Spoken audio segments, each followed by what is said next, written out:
guys, welcome to the show. We are so excited to share with you what Nashville Nights, Live in the Living Room, and Wannabe Cowb0y have in store for you.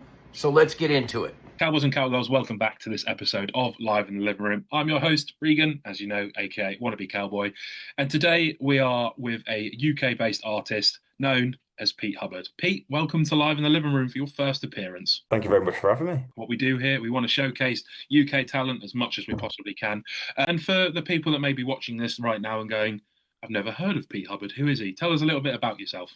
So I'm a singer-songwriter from Shropshire. Yeah, I mean, I've been in rock bands. Yeah, it's always hard, isn't it? Then you put on the spot, telling me about yourself, kind of thing. Yeah, I write songs. I mean, I was in rock bands and stuff, and I've always sort of I've always done like southern rock, and it sort of lends itself to what I do now, which is more Americana country style stuff. Yeah, been released a few singles this year, and it's going good. You know, it's been a good first year of releasing music. Well, it's always a positive, you know. That you always want the first year to go, you know, pretty well, because if it went downhill, you'd be like, why am I doing this? But you mentioned obviously, like you say, you've been in a rock band and stuff like that. But I need to know, what was the reason for, I want to do country? What was the motivation or the idea behind it? Was it a case of, you know, you like listening to artists and you wanted to, you've always listened to them and you thought, hey, I want to give it a go? Or have you always, like, you know, is it just something you've jumped into? It's kind of like my writing style, really. I grew up listening to like Creedence Clearwater Revival and like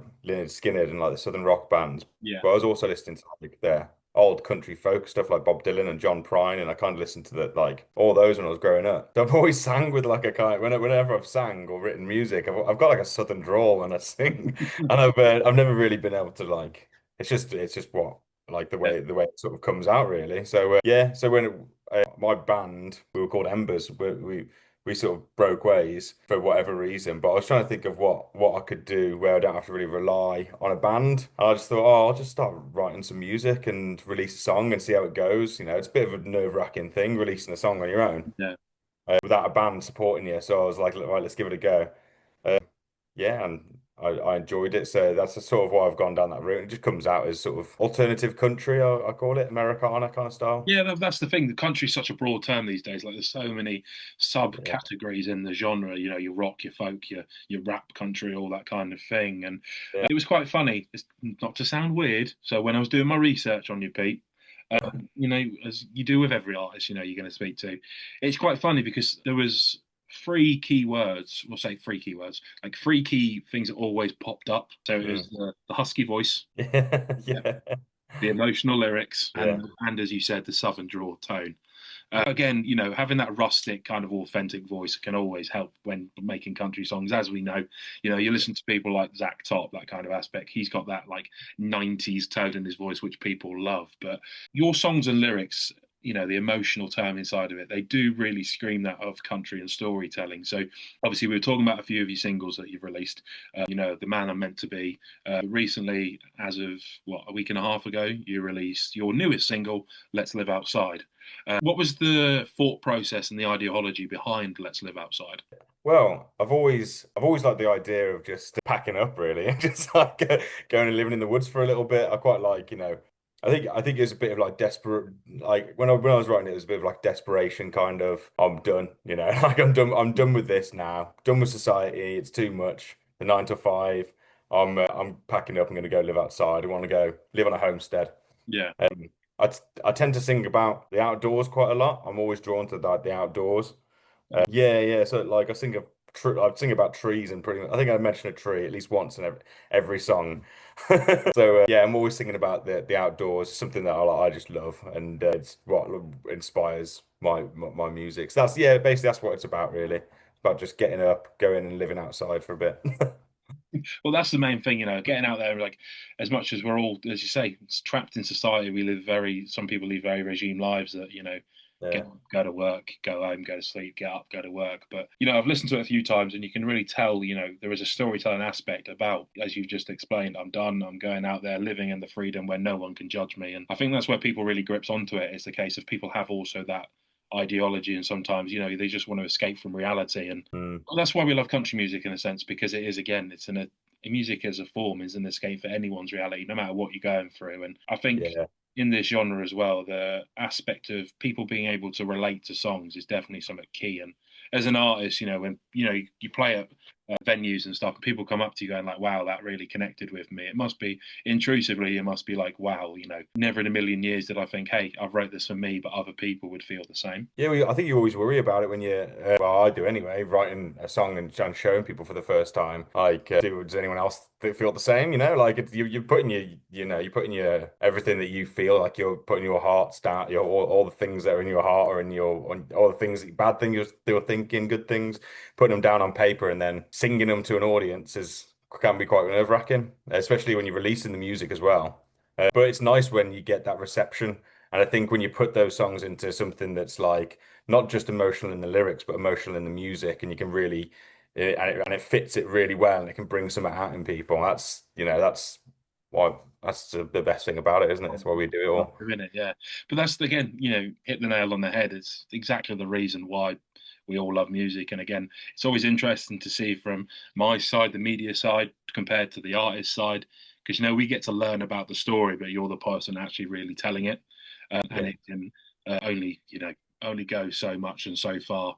But it leads me on to like my next kind of aspect. Then, obviously, here at Live in the Living Room, we have a wonderful partnership with our American-based family called Nashville Nights. So honest to God, what is your favorite part of working within the music industry? I love the nights out. If it it feels like a night out. If I ever get like playing a gig, it's just the best thing in the world. Like a decent gig with a receptive audience and everyone's like that buzz that you get off everyone.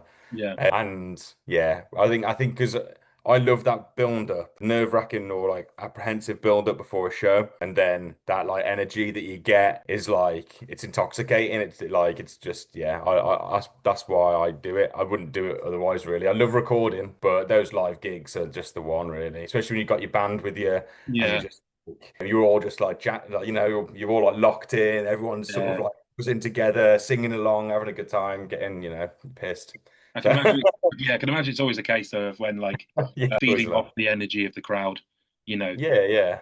As you said, you've come from rock bands, southern rock bands, and everyone who is involved with rock, we all know, loves heavy, upbeat music, and getting on the dance floor and headbanging their way. And obviously, country, we don't really have headbanging, but it must always be nice when people come up and dance to your songs, that kind of aspect. And it's just nice if you see people just genuinely enjoying it, just like smiling, bobbing their heads. Yeah, And just that's good enough, Just seeing everybody enjoy the music, and yeah, it's what it's all about, isn't it?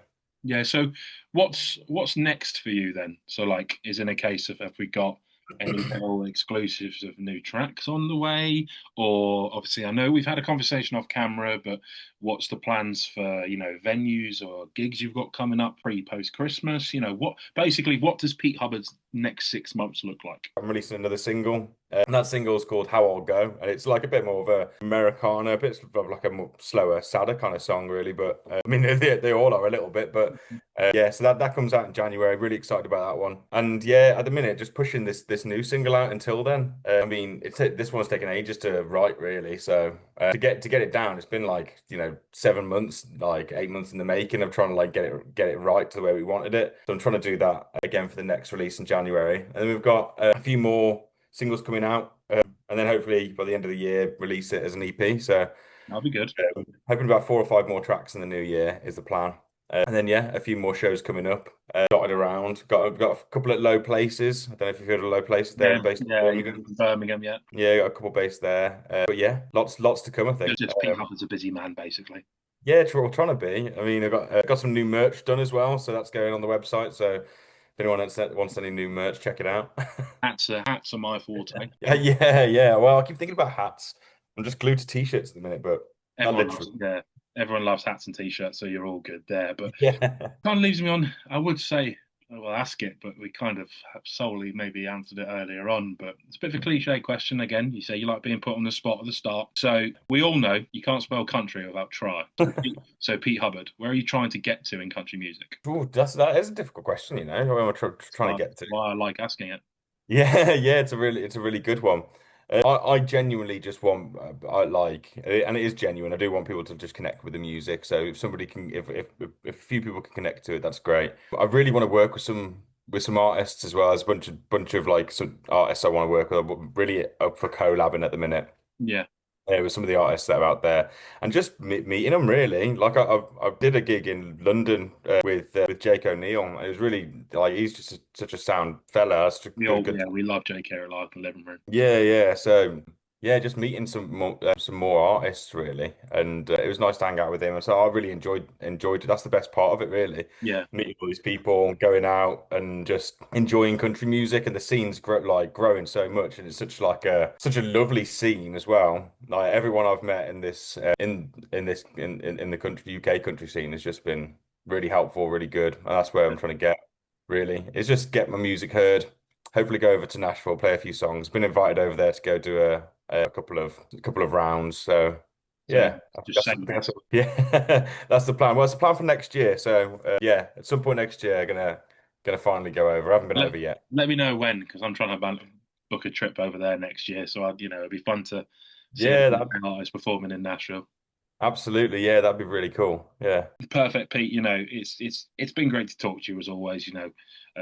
It's always a case of here on Live and Living. We like building relationships and helping our local artists, venture out and push as much as they can. But I guess the all-in-all question is, where can people find more about you? I mean, I found out recently that you can Google my name now, which is quite cool. So because your Google you can Google me. Hubbard. Yeah, which is nice to see, I suppose. And then yeah, you can follow me on Instagram is the main one though, at Pete Hubbard Music. So just follow me on Instagram, check out the music on Spotify, give me a listen. Yeah, I got a website too. Check that out. So yeah, it's everywhere now, I think. Yeah. What a perfect way to close out the show and the episode. So again, Pete, thank you for taking time out of your busy evening to come and speak to us here live in the living room. I look forward to our, what we can help each other with in the future, and we'll just see where the journey takes us. And for you watching, this episode on YouTube or Facebook or wherever it is, thank you for checking out this episode of Live in the Living Room with me, your host, Regan, aka Wannabe Cowboy. And again, a big thank you, and being joined by the wonderful Pete Hubbard. And we will see you on the next episode. Good night. Hey, thanks again. And make sure you join us next time, because we have plenty more amazing stories, music, and all kinds of content coming your way. So stick with us.